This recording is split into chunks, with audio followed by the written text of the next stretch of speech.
नमस्कार दोस्तों, मैं डॉक्टर सुप्रदत्ता और आज इस वीडियो में आप लोगों को ये बताने वाला हूं कि कैसे मेरा एक पेशेंट का लिंग से संबंधित तीन बड़ी समस्याओं को एक साथ ठीक किया जा चुका है होम्योपैथिक ट्रीटमेंट की मदद से, और वो भी सिर्फ 8 महीना होम्योपैथिक ट्रीटमेंट की मदद से। तो चलिए हम लोग वीडियो को स्टार्ट करते हैं। तो दोस्तों, ये जो पेशेंट है ये हमारे साथ आज से लगभग 8 महीना पहले ऑनलाइन कंसल्टेशन के माध्यम से जुड़े।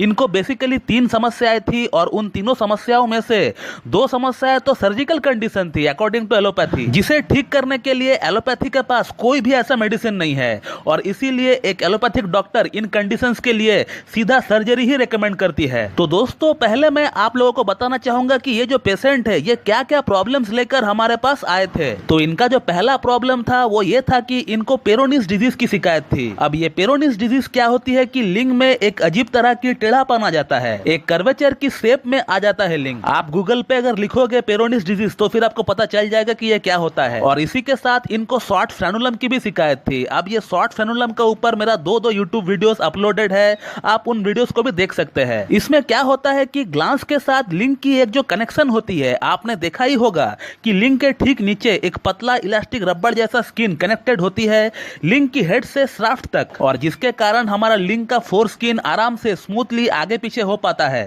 तो यही स्किन जो कि हमारा हेड ऑफ द पीनस से शाफ्ट को कनेक्ट करती है, इसी को हम लोग कहते हैं फ्रेनुलम। अब यही फ्रेनुलम कुछ लोगों में जन्म से ही छोटा होता है, शॉर्ट होता है, और इसी को हम लोग कहते हैं शॉर्ट फ्रेनुलम। अब ये फ्रेनुलम अगर किसी में शॉर्ट हो तो फिर उन्हें बहुत सारी कॉम्प्लिकेशंस देखने को मिल सकता है, जैसे कि लिंग में तनाव आने पर फ्रेनुलम वाली पार्ट में पेन हो सकता है, और इसके अलावा संभोग करने पर भी पेन हो सकता है। इसके अलावा इनका जो थर्ड प्रॉब्लम था वो था इनका इरेक्टाइल डिसफंक्शन की।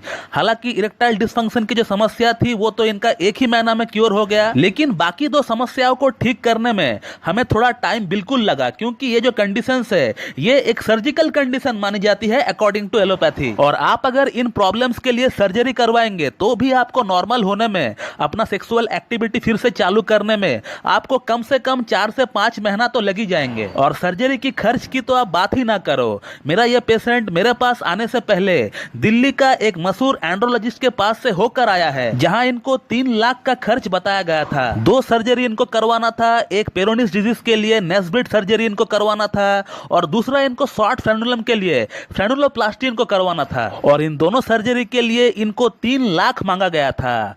तो उसी जगह अगर आप होम्योपैथिक ट्रीटमेंट से आप इस सर्जरी को कंपेयर करेंगे तो फिर आप देख पाएंगे कि यहाँ पर यानी हमारा होम्योपैथिक ट्रीटमेंट में इनको 1% भी खर्चा नहीं आया होगा, क्योंकि 3 लाख का 1% होता है 3000, और मेरे ख्याल से इनको 3000 भी खर्चा नहीं हुआ होगा, और प्रॉब्लम पूरी तरह क्योर भी हो गया। और ना ही हम लोगों ने इस पेशेंट का लिंग में कोई काट छाट किया, और ना ही कोई हम लोग सुई डाला। सिर्फ एक कॉन्स्टिट्यूशनल ड्रग और एक जनरल ड्रग की मदद से इनका प्रॉब्लम जो है पूरी तरह क्योर हो गया। और इनका कॉन्स्टिट्यूशनल ड्रग जो हम लोगों ने केस टेकिंग के बाद हमें पता चला वो था कैलकेरिया कार्ब, और एक सिम्टोमेटोलॉजी के अकॉर्डिंग जो ड्रग दी गई थी इनको वो था इनको कैलकेरिया फ्लोर। और कैलकेरिया कार्ब को हम लोगों ने 0/1 से चालू किया, जो कि 50 मिलीसिमल स्केल मानी जाती है होम्योपैथी में, जो कि एलएम पोटेंसी हम लोग कहते हैं। उसको जो है हम लोग 0/1 से चालू किया, और हर महीना कैलकेरिया कार्ब का हम लोग पोटेंसी को बढ़ाते गए। और कैलकेरिया फ्लोर को हम लोगों ने 6CH से चालू किया, और उसका पोटेंसी को भी हम लोग हर 2-2, 3-3 महीना में इंक्रीज करते रहे। और आज तकरीबन 8 महीना हो चुका है इनका ट्रीटमेंट हमारे पास चलते हुए। Hats off to the patient for his patience. बहुत लोग ऐसे होते हैं जिन्हें भरोसा नहीं होता है और बीच रास्ते में ही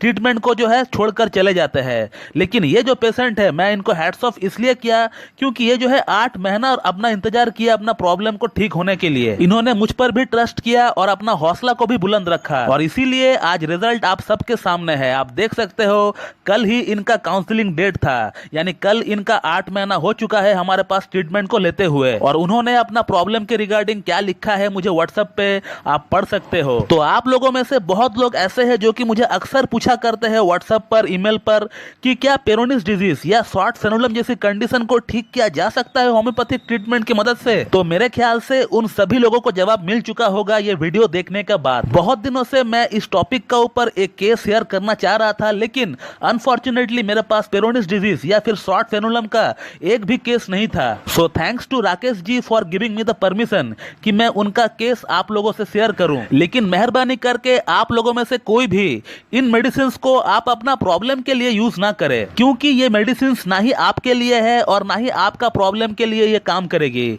हो सकता है आपका प्रॉब्लम और इनका प्रॉब्लम सेम ही क्यों ना हो, बट फिर भी ये जो मेडिसिन है आपके लिए ये काम नहीं करेगी, क्योंकि होम्योपैथी में रोग के नाम पर या डिजीज के नाम पर कोई भी मेडिसिन नहीं दिया जा सकता है। क्योंकि होम्योपैथी में शॉर्ट फ्रेंडुलम के लिए या पेरोनिस डिजीज के लिए कम से कम 50 से ज्यादा मेडिसिन है। अब आपके लिए कौन सा फायदेमंद होगी ये देखना पड़ेगा केस के अकॉर्डिंग। तो आपको अगर ये प्रॉब्लम्स है तो फिर आप अपना नजदीकी जो भी बेस्ट होम्योपैथ है आप उनसे जाकर मिलिए, उनसे अपना केस डिस्कस करवाइए, फिर वो जो आपको मेडिसिन देता है आप वही मेडिसिन लीजिए और उसी मेडिसिन से जो है आपका प्रॉब्लम क्योर होने वाला है, ना कि आप यहाँ वहां का वीडियो देखकर कोई मेडिसिन खुद से ले। तो दोस्तों मैं इस वीडियो को यहीं पे एंड करता हूं और मैं उम्मीद करता हूं कि आप लोगों को मेरा ये वीडियो पसंद आएगी और मेरा ये जो वीडियो है आप लोगों के लिए लाभकारी साबित होगी। और इसी तरह मुझसे जुड़े रहने के लिए मेरा YouTube channel Homeo Cat Tips को लाइक करें, शेयर कर, सब्सक्राइब करें और बेल आइकन को दबाना बिल्कुल भी ना भूले दोस्तों। So thank you very much and have a good day.